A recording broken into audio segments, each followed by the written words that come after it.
자, 다음 표는 갑국의 2013년 11월 군인 소속별 1인당 월 지급액에 대한 자료이다 라고 하면서 옳지 않은 것은 구하라고 했어요. 표를 보겠습니다. 2013년 11월에 군인 소속별 1인당 월 지급액이라고 나와 있고 1인당이니까 군인 수라는 모수가 나와 있거나 아니라면 어떤 다른 장치가 있어야겠죠. 단위는 원과 퍼센트인데 내용을 보면 육해공 해병대가 나와 있고 구분은 1인당 월 지급액 그리고 군인 수 비중이 나와 있어요.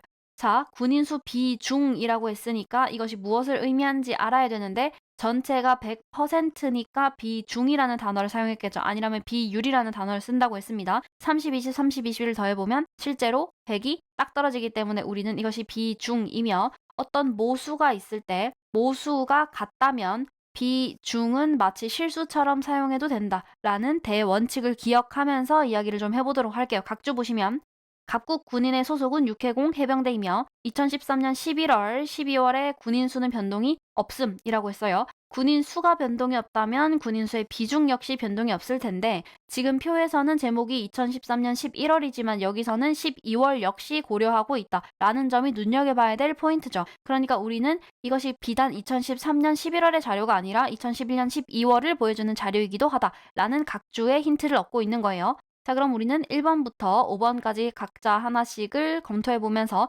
옳지 않은 것은 한번 골라보도록 하죠. 1번입니다. 2013년 12월에 그러니까 다시 한번 11월 이야기했는데 여기서 12월 언급하더니 12월 바로 물어봤죠. 사실은 설문 2번에서도 똑같이 물어보고 있어요. 12월에 1인당 월 지급액이 모두 동일한 액수만큼 증가한다면 1인당 월 지급액 증가율은 해병대가 가장 높다. 자, 증가율이라는 것은 결과적으로 모수 혹은 기준수 분의 증가분이라고 할 것인데 물론 100을 곱해야겠지만 모두 동일한 액수만큼 증가하였다라고 한다는 건 분자가 동일하다는 거죠. 자, 분자가 동일하다는 건 분모가 작을 때 증가율이 가장 크다라고 할 수 있나요? 자, 그럼 분모는 여기서 기준값이기 때문에 우리가 여기서 찾아야 되는 건 뭐예요? 2013년 11월에 1인당 월 지급액이 가장 작은 것이죠. 해병대의 경우에 가장 작기 때문에 우리는 해병대가 증가율이 가장 높다는 선지, 옳은 선지로 처리하고 넘어가야 돼요. 2번 보겠습니다. 똑같은 원리로 계속 가겠죠. 2013년 12월에 1인당 월 지급액이 10%,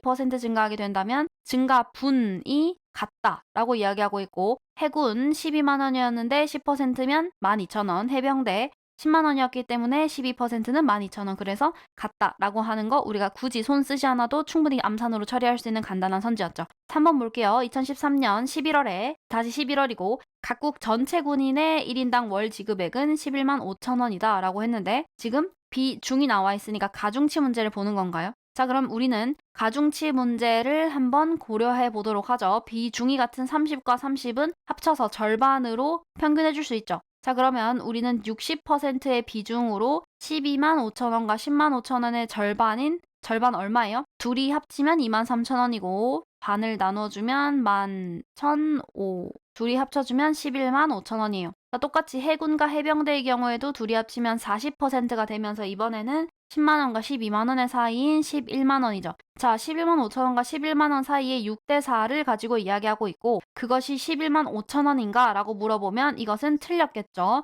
11만 5천 원과 11만 원 사이의 값이어야 되기 때문에 3번은 구체적인 계산 없이도 틀렸다라는 거 확인할 수 있어요. 구체적으로 계산하지 않아도 답을 고를 수가 있기 때문에 여기까지 왔을 때 바로 가중치 값이 얼마인지를 계산하려고 하지 마시고 선지를 통해서 우리가 반드시 이것을 끝까지 계산해야 되는지를 먼저 사전적으로 확인해야 됩니다. 4번 볼게요. 2013년 11월에 육해공의 월 지급액을 모두 합하면 해병대 월 지급액의 4배 이상이다 라고 했습니다. 비중을 잘 봐야겠죠. 자, 모두 합하면 이라고 했을 때 일단 우리는 이 비중을 실수처럼 쓸 수 있나요? 자, 실수처럼 쓰면 이렇게 됩니다. 우리가 20 곱하기 얘들을 한번 다 합쳐줄 수 있죠. 육해공을 다 합쳐주게 되면 육군과 공군을 합쳤을 때 13만 원이기 때문에 25만 원 플러스 얘들은 한 번 더 해줘야 되죠. 10 곱하기 23만 원, 35만 원이겠네요. 이렇게 되고 이것이 20 곱하기 10만 원의 4배이겠느냐라고 물어보게 된 거죠. 자, 그럼 이렇게 보겠습니다. 우리는 요 값이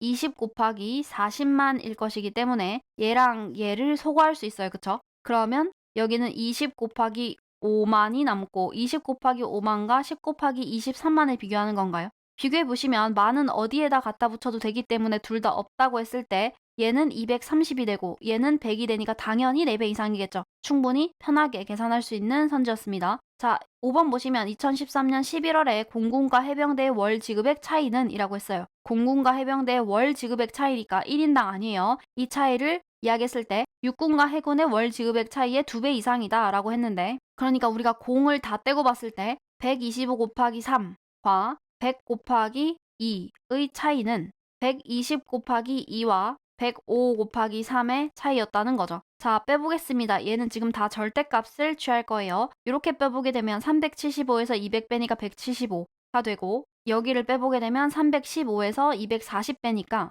75가 되나요? 75의 2배보다도 더 크기 때문에 5번 선지 역시 옳은 선지로 처리할 수가 있게 되죠. 1인당의 개념인지 아니면 총계의 개념인지를 헷갈리지 않았다면 충분히 어렵지 않게 답을 고를 수 있는 문제였어요.